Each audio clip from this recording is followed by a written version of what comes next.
रोहन बेटा, मैं तुम्हारे चाचा के घर जा रहा हूँ। क्यों पिताजी? और आप आजकल चाचा के घर बहुत जा रहे हो। वैसे आपका मन कर रहा हो तो चले जाओ। पिताजी, ये लो पैसे, रख लो, आपके काम आएंगे। पिताजी का मन भर आया। उन्हें आज अपने बेटे को दिए गए संस्कार लौटते नजर आ रहे थे। जब रोहन स्कूल जाता था वह पिताजी से जेब खर्च लेने में हमेशा हिचकिचाता था, क्योंकि घर की आर्थिक स्थिति ठीक नहीं थी। पिताजी मजदूरी करके बड़ी मुश्किल से घर चला पाते थे, पर माँ फिर भी उसकी जेब में कुछ सिक्के डाल देती थी, लेकिन वह बार बार मना करता था। रोहन की पत्नी का स्वभाव भी उसके पिताजी की तरफ कुछ खास अच्छा नहीं था। वह रोज़ पिताजी की आदतों के बारे में कहा सुनी करती थी। उसे ये बड़ों की टोका टाकी पसंद नहीं थी। बच्चे भी दादा के कमरे में नहीं जाते। रोहन को भी देर से आने के कारण बात करने का समय नहीं मिलता। एक दिन उसने पिताजी का पीछा किया। आखिर पिताजी को चाचा के घर जाने की इतनी जल्दी क्यों रहती है।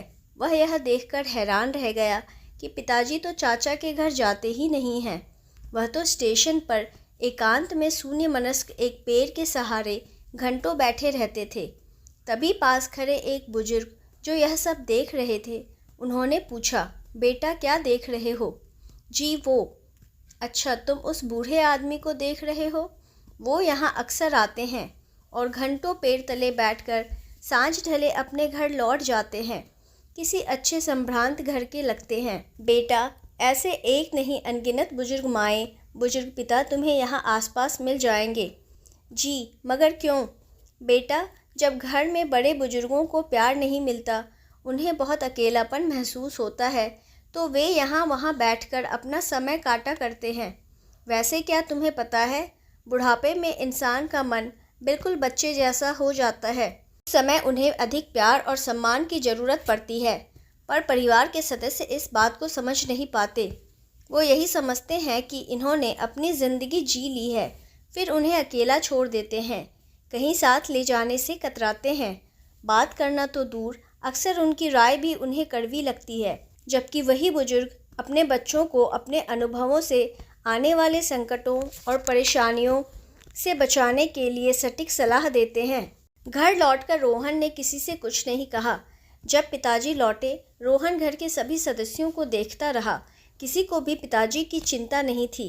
पिताजी से कोई बात नहीं करता, कोई हंसता खेलता नहीं था, जैसे पिताजी का घर में कोई अस्तित्व ही ना हो।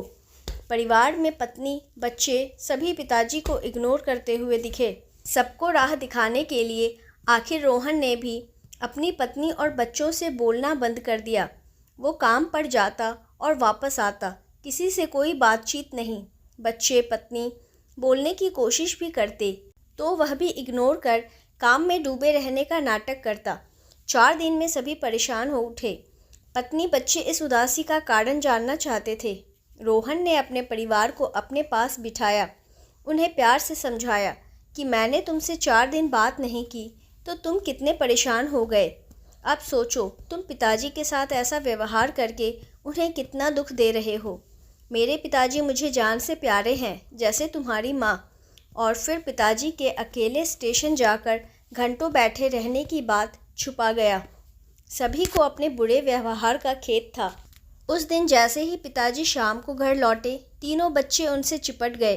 दादाजी, आज हम आपके पास बैठेंगे, कोई किस्सा कहानी सुनाओ ना। पिताजी की आंखें भीग गई। वो बच्चों से लिपटकर उन्हें प्यार करने लगे और फिर जो किस्से कहानियों का दौर शुरू हुआ वो घंटों चला। इस बीच रोहन की पत्नी उनके लिए फल तो कभी चाय नमकीन लेकर आती। पिताजी बच्चों और रोहन के साथ स्वयं भी खाते और बच्चों को भी खिलाते। अब घर का माहौल पूरी तरह बदल गया था। एक दिन रोहन बोला, पिताजी क्या बात है, आजकल आप चाचा के घर नहीं जा रहे हो? नहीं बेटा, अब तो अपना घर ही स्वर्ग लगता है। घर के बुजुर्ग ऐसे बूढ़े वृक्ष हैं जो बेशक फल ना देते हों, पर छाँव तो देते ही हैं। आपको यह कहानी कैसी लगी हमें कमेंट कर ज़रूर बताएं। नई कहानी सुनने के लिए हमारे चैनल को सब्सक्राइब करना ना भूलें। मिलते हैं एक नई कहानी के साथ, तब तक धन्यवाद।